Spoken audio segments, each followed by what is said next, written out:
Radio boshlovchi Bekzod G'ofurov. Xonanda Shohrux Mirzo G'aniyev. Tor doirada, tor va doira. Assalomu alaykum aziz teletomoshabinlar, barchangizga a'lo kayfiyat yor bo'lsin. Biz bu safar radio xonasida emasmiz, poytaxti azim Toshkentdan sizlarga xudo xolisa chiroyli video tariqasida suhbatni taqdim etamiz e'tiboringiz markaziga. Doimgidek meni hamrohim Shohrux Mirzo G'aniyev Tor doira loyihasi yana e'tiboringiz markazida. Assalomu alaykum Ruxsor teleradio kanali muxlislari va endi Tor doirani poytaxtdan turib tomosha qilishni boshlagan aziz muxlislar. Albatta bugungi mehmonimiz bir necha kunlardan buyon anonslar orqali tanishtirib o'tayotgan latofatli, iqtidorli, go'zal estradamizning yorqin yulduzi Ruxshona bo'ladilar. Ko'rganimizdan xursandmiz. Va alaykum assalom. Charchamayapsizmi? Yo'q, bemalol. Endi Biz oldin maylimi endi men boshlasam. Biz oldin radioxonada o'tirar edik. Radioxonada o'tirar edik. Biz oldin atmosferamiz boshqacha edi. Endi bu gal biz mehmon chaqirishning o'rniga mehmonga boradigan bo'ldik. Qanday yaxshi.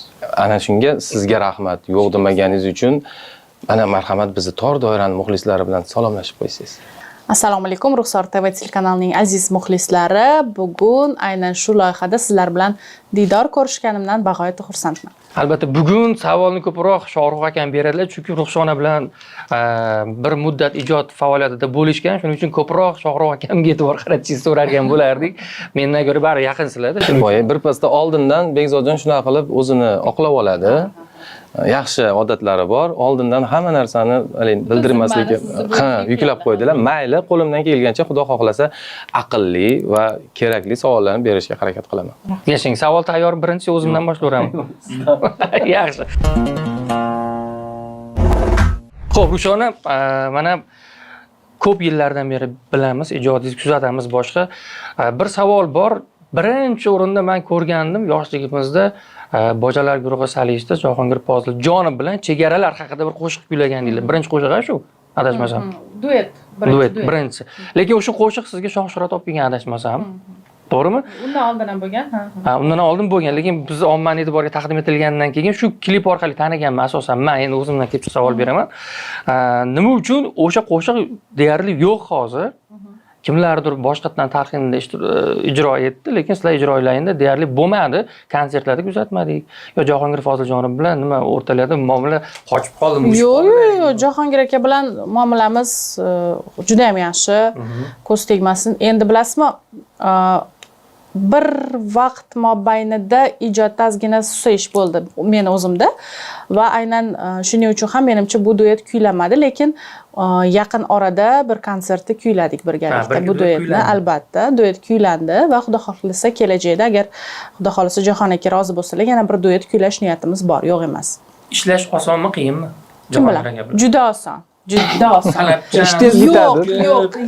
Yo'q. Jahon aka juda ham zo'r. Aynan ijod borasida ishonasizmi, Jahon aka bilan hech qachon qiynalmaganman. Biz 3 ta duet yozganmiz. Va 3 ta duetda ham shoirga murojaat qilmaganmiz. O'zlaring o'sha o'zimiz yozganmiz she'rini. Ijodkor shuna bo'ladi. Ijodkor haqiqatan shunaqa bo'ladi. Chegaralar bormi qo'shig'ida shoirga murojaat qilganmiz, Jahon akaga yoqmagan, keyin o'zimiz uni qaytadan yozib chiqqanmiz. Studiyada o'tirib. Albatta. Undan tashqari mana yana triomiz bor edi Sirojiddin Hojiyev bilan. Undan tashqari Alo qo'shig'imiz bor edi, bir filmga ijro etgan edik. Hammasini Jahon aka o'zlari yozardilar. Va aynan shu odat bizga juda katta maktab bo'lgan. Chunki biz ham qo'shiqqa moslab she'r yozishni o'rganganmiz o'sha paytda. Chunki albatta ijodga kirib kelganimda 15 yosh bo'lganman va u payt endi nima deydi, hech narsani bilmaydigan, tajribasi yo'q. Aynan shu ustozlardan biz o'rganganmiz va shunisiga katta rahmat. Hozirgi ijodkorlar bilan solishtirsa, bizda ancha pluslar ko'proq. Ruxshonaxon, mana misol siz mana shu musiqa yo'nalishida o'qigansiz, ta'lim, bilim olgansiz. Va meni bilishim aniq, yana kim bilmagan bo'lsa, asosiy ijodiy faoliyatingiz Akvamediadan keyin boshlangan, Akvamedia proyekti bo'lib, o'sha ana shu mana nima deydi? O'sha paytdagi Akvamediadagi paytdagi sharoitlar u hozirgi sharoitlar bilaman, hozir boshqa, umuman boshqa. Sizga nima kuch bergan ana shu Akfa Media yoki misol chiqib ketganingizdan keyin to'xtatishingiz mumkin edi san'atni. Yo'q, davom ettirdingiz Akfa Media bilan misol o'zini shartnomalari tugagandan keyin. Ana shunda osonmidi ishlash demoqchiman. O'zingiz boshlaganingizda ishlash oson bo'ldi. Endi bilasizmi, boshlayotgan ijodkorga Akfa Media juda ham katta imkoniyat yaratib bergan. Aynan shaxsan meni nazarda oladigan bo'lsak, 15 yoshda boshlagan bo'lsam, kasting paytida mingdan ortiq ishtirokchilar ichida bizni tanlab olgani bu juda ham katta baxt. Chunki bilmadim, men kelganimda o'ta kuchli san'atkorlar bor edi-da, shu ijodkorlar orasida, shu kastingda qatnashuvchilar orasida, lekin ularni orasida aynan meni tanlash bu men uchun juda ham katta sharaf. Bu hozir ayniqsa u paytlari unaqa kastinglar kam bo'lar edi. Uy o'tib qolishni o'zi baxt bo'lgan, hozir aytmoqchi. Lekin Ruxshona ana shu paytda paydo bo'lgan deb o'ylayman. To'g'ri, chunki Akfa Media, Ruxshonani Akfa Media kashf qilgan. Shuni so'rang, sekin-sekin so'rayapman. Yo'q, men hozir haqiqatda bir misol bo'ldi. Mana masalan shu loyihaga shuncha zo'r boshlovchilar ichida Shohrab akam tanlaganman-da. O'zida yaxshi inson, qo'shiqchi, mana hozir boshlovchilik faoliyatini boshlagan. Bekorga olib yurmaymanki, san'atkor tilini san'atkor tushunadi. Biz endi boshlovchimiz, qo'shiqchi emasmiz. Men ham Akfa Media proyekti bo'lib, men ham o'tganman, Ruxshonalardan oldin. Ular Sirojiddinlar bilan o'tgansizlar. Biz keyin qanaqadir ishlar bilan bizni shartnomalar bekor qilingan, ana shu 2008-yillari, lekin ana shu havoni, ana shu atmosferani, ana shu joyni baribir bilaman, bilganim uchun sezaman, ana shu yordam bo'lgan baribir. Yaxshi. Juda katta yordam. Navbatdagi savol, endi sizni qachon ijodga kirib kelganingiz, hamma biladi, ko'p intervyu bergan. Shuning uchun imkon qadar bunaqa savollardan chetlangan holatda boshqa qiziqarliroq savollar berishga harakat qilamiz. Nima uchun Sirojiddinga ko'rinmay ketdi ijodda yo bormi hozir? Yo'q, Sirojiddin borlar, menimcha ijod qilyaptilar. Bir 3-4 oy oldin boshqa telekanalni ko'rsatuvda ko'rishdik, duetni kuyladik. Ora-orada Instagramda yozishib turamiz. U ijodkor ham bor, hali hamon, albatta. Marhamat Bekzodjon, nima jim bo'lib qoldingiz endi? Endi reklama o'tdi, endi marhamat sizga. Bugungi kunda qaysi ijodkorni kuzatyapsiz? Qo'shiqchilardan bor, yana yoshlardan deylik yoki yoshi bolalardan deylik. Bormi o'zi? Vaqt bormi o'zi qo'shiq eshitgani? Yaxshi savol bo'ldi. Yaxshi savol bo'ldi. Vaqt yo'q aslida, lekin ijodkorlar bilan aynan shu internet tarmoqlari orqali xohlaysizmi, xohlamaysizmi baribir kuzatasiz. Yangi ijodkorlar juda ham ko'p, hammasini kuzatishga harakat qilaman albatta. Aynan bittasi. Zo'r ijod qilayotgani bugungi kunda masalan avtobusda yurganingizda ham, telefoningizda ham dilingizga o'rnashgan. Bitta. Hali bunaqa qo'shiq eshitmadim. Yo'q, unaqa qo'shiqlar juda ko'p, lekin men ko'proq ruscha qo'shiqlar eshitaman. O'zbek estradasi. O'zbekchadan eshitaman, o'zbek qo'shiqlarini eshitaman, lekin azaldan shu Akfaga kirib kelishimdan boshlab 2009-yilda kirib kelganman. Hamma biladiki, men ko'proq chet el ruscha qo'shiqlarni eshitishim. Men qana javob berishingizni taxmin qilgan edim. To'g'risi o'zim qo'shiqlarimni eshitaman. Yo'q. O'zim qo'shig'imni eshitmayman. Nimaga Shohrab akam eshitadi? Doim mashina Qachon eshitdim o'zim qo'shig'imni? qachon chiqsiz mashinasiga o'zini qo'shig'i ketayotgan. Yo'q. O'zi bilasizmi, mana hozir yonimda ham ijodkor o'tiribdilar. Ijodkor qo'shiq yozgandan keyin o'zini qo'shig'ini eshita olmaydi. Nimaga zerikib qolasizlar? Yo'q, xato qidirishni boshlaymiz. Chunki ayb nuqsonlarni bilamizda, yana uning ichiga yana kirishib ketamiz. Uni bilarkansizlar, nimaga shuni studiyada yo'q, studiyada yozamiz, yaxshi chiqadi. Uni omma e'tiboriga havola etamiz. Undan keyin eshitganimizdan keyin bizga yoqmay qoladi. Uni yana to'g'irlab, yana qaytadan omma e'tiboriga havola qila olmaysiz, chunki bo'ldi, tarqalib bo'ldi уже. Endi yangilik kutishadi yanada. Endi qachon hali hozir moda bo'ldi-ku, yangi qo'shig'ingiz tagiga, mana premyera deb yozsangiz tagiga yangilik qachon eshitamiz? Xuddi mana hozir. Zo'r savol, to'g'ri. Xuddi shunaqa deyshadi. Kino faoliyatidagi ijodingiz qanday ketyapti? Yo takliflar tushgani yo'qmi yoki o'zingiz vaqtingiz yo'qligidan tushmayapsizmi? Men seriallarda ko'ryapman lekin. Aytdim. Yo'q, meni televizor ko'rishga vaqtim yo'q. Birinchidan. Hozir mana Bekzodjon to'xtang. Yo'q, Ijtimoiy tarmoqda. To'xtab turing. Joylashtiraman men. Ijtimoiy tarmoqqa siz joylashganini siz bilmadim. Ko'rasizmi? Kuniga menimcha bo'lmaganda 2 marta yangilik qo'yadilar, istoriya qo'yadilar. Misol televideniyadan misol yangi ashulalar ketyapti. O'zingiz radiodan Qobiljon Karimberdiyev bilan oxirgi ashulalarini qo'yasiz, duetlarini. Nimaga ochmay turing? Boshqa savol boshqacha bermoqchiman. Sirda ochib qo'ydingiz. Yo'q, ijodkorga shunaqa savol bersak, misol uchun, nima uchun odamlar eshitmayaptimikin deb yana ham bir target masalasini o'ylab chiqadi, tushunyapsizmi? Yo'q, aksincha ijodkor xafa bo'ladi unaqa savol bersangiz. Chunki ijod qilyapti-da. Yo'q, ijod qilyapsiz. Siz yana ham masalan, deylik, mana shuncha joygacha, O'zbekiston shuncha joygacha deb odamlar eshitayotgan bo'lsa, bu savoldan keyin to'xta demay, va mana shu joygacha harakat qilishim kerak ekan. degan men shunaqa deb o'ylayman misol. Endi bari xonanda boshlovchi bir joyda o'tirib ish qiladi, xonanda ko'proq joyda yuradi. Ana shuni demoqchimanki, Bekzodjon, sizda bitta ayb bor, bilasizmi? Ha, siz bir pasda ko'p uchradi bu narsa. Ana bir kino rejissyorlarimiz ham kelganda, oxirgi marta kino ko'rmadim sizlarda deydi. Qanday u?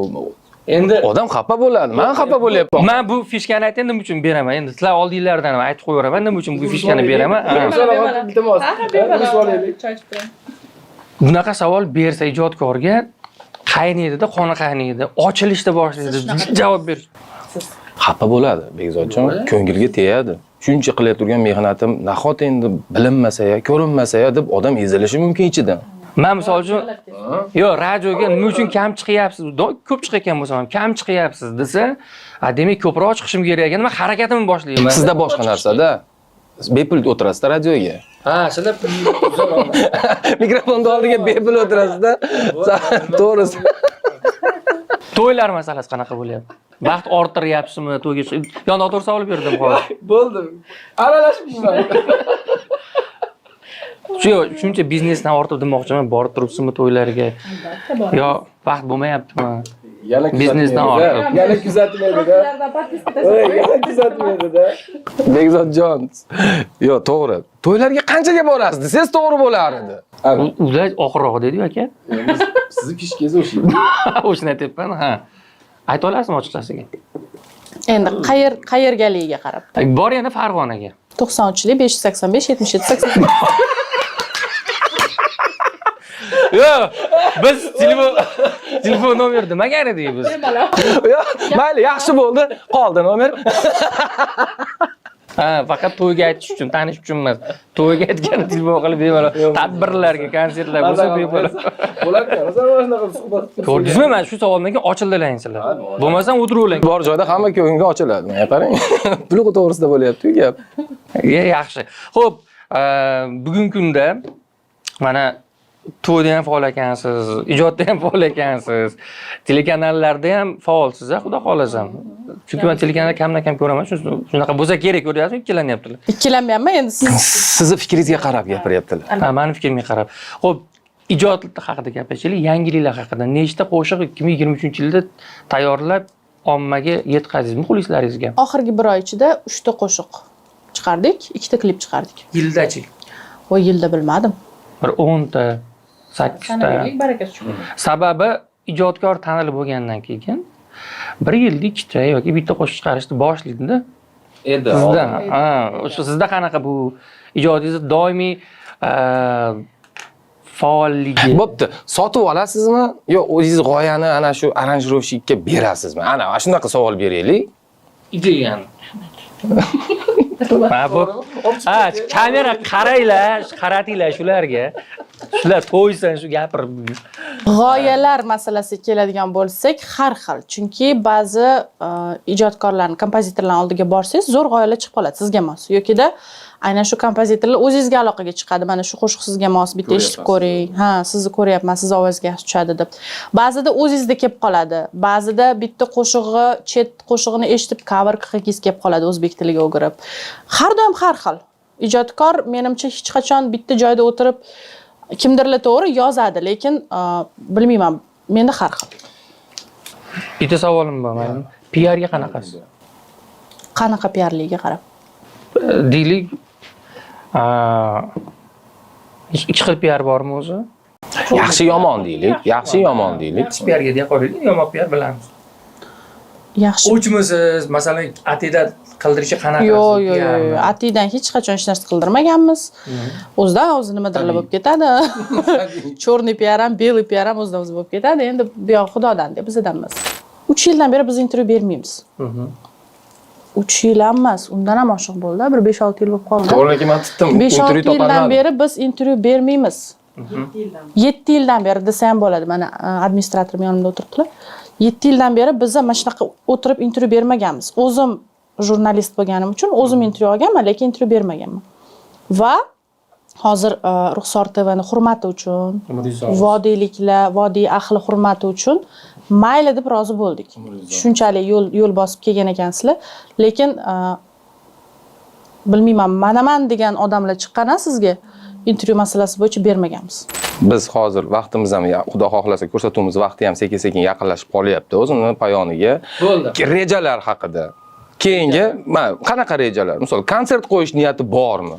Ruhshonani Družba, xalqlar do'stligi saroyida misol bormi? Bu menimcha sizni ham orzuyingiz, meni ham orzuyim.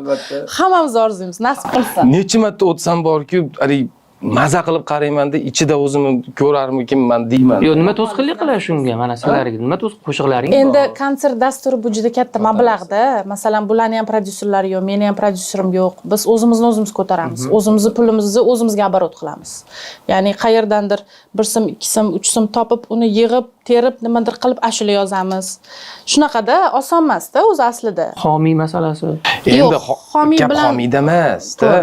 Gap homiyda emas. U kimnidir homiy bo'lib turib konsert berish oson, to'g'ri, lekin u homiy bilan ishlash tizimi, foizlarni kelishish tizimi, u juda ham qiyin. Ayniqsa, hozir masalan, bular ham mana уже ijodni hamma joyini bilamiz-da.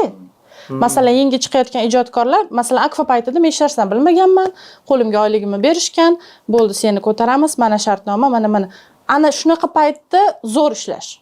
Prodyuser bilan, sponsor bilan, lekin ijodni tushunganingizda, kim necha pul qanaqa, qayerda nima yoziladi, qayerda o'zini qanaqa tutish, u narsani to'laqonlik ravishda bilganingizdan keyin sponsor bilan ishlash ancha qiyin bo'ladi. Chunki siz o'zingiz уже pravalaringizni bilasiz-da. Ularga u narsa yoqmaydi. Shuning uchun xudo xolasa bir kelamiz pul yig'ib, qaniydi iloyim shu nasib qilsin shu kunga yetib. Bir chekkasida turardim. Bir chekkasida. Nasib qilsin albatta. Bu har bir ijodkor orzusi. 2024-yil xudo xolasa konsert berish nasib qilsin, yangi qo'shiqlar, kliplar yozish nasib qilsin, biznes sohasida rivojlanish nasib qilsin. Xullas to'xtash yo'q. Shu. Yaxshi. To'xtamaylik iloyim. Endi mana ko'rsatuvimiz chiroyli bo'lib o'tdi. Hozir mana yakunlanyapti tor doira. Bu ko'rsatuvimiz nomi tor doira. Aslida ko'pchilikka aytsak tor doira tasavvur qiladi, lekin biz узкий kruг mana shu narsani tasavvur qilganmiz. Ana shunga tor doira muxlislari uchun va Ruxsor teleradio kanali muxlislari uchun bir oxirgi bir qanaqadir bir o'zingizni tilaklaringiz, niyatlaringiz, iltimos. Endi tilaklarim avvalambor 2024-yil omadli kelsin. Har birimizga yuzimiz har doim yorug' bo'lsin, har doim Alloh panohida bo'laylik. Uydagilarimiz sog' salomat bo'lsin. Befarzandlarga farzand bersin, turmushga chiqmaganlar erga tegsin, uylansin. Hamma baxtli yashasin. Biz faqat shuni tarafdorimiz. Ijodkorlar o'z aslida shunaqa bo'ladi.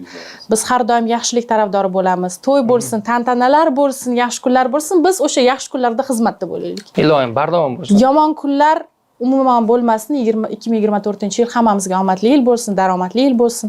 Ham o'ylagan orzu niyatlariga yetib yurishiga tilakdoshman. Rahmat katta Bekzodjon. Savol o'ylamayapsizmi endi oxir? Yo'q, savol o'yladim, mayli. Nima bo'lgan taqdirda ham irodangizga qoyil, savollarimizga chidab javob berganingizda men qoyil qoldim. Asabi tarang insonsiz deb o'ylagan edim. Ochiqni aytaman. Bildirmadingiz? Ha, bildirma. Sezdirmadingiz. Lekin nima bo'lgan taqdirda ham bugungi suhbatimizdan juda ham mamnun bo'ldim. Endi hazil huzullar bo'ldi. Har xil og'ir savollar bo'lgan bo'lishi ham mumkin, lekin endi biz ijodkorlar baribir yulduzda hayotiga qiziqamiz-da baribir. Shuning uchun bizdan ko'ra muxlislar bor qiziqadigan, lekin biz iloji boricha mana shu sizni ko'ngingizga qarab turib, asosiysi mana shu iloji boricha mana shu dasturni o'tkazdik. Xafa bo'lmaysiz degan umidamiz. Yo'q, hammasi zo'r. Xafa emassiz, ish qildim. Umringiz bo'lsin, rahmat.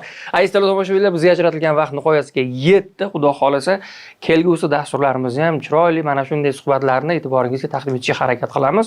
Shohrux Mirzog'aniyev hamda Bekzod G'ofurov va Ruxshona bo'ldilar suhbatdoshimiz.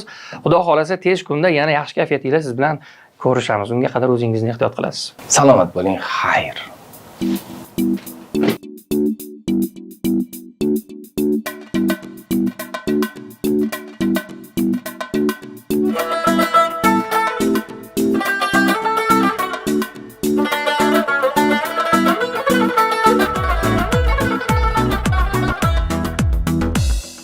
edi.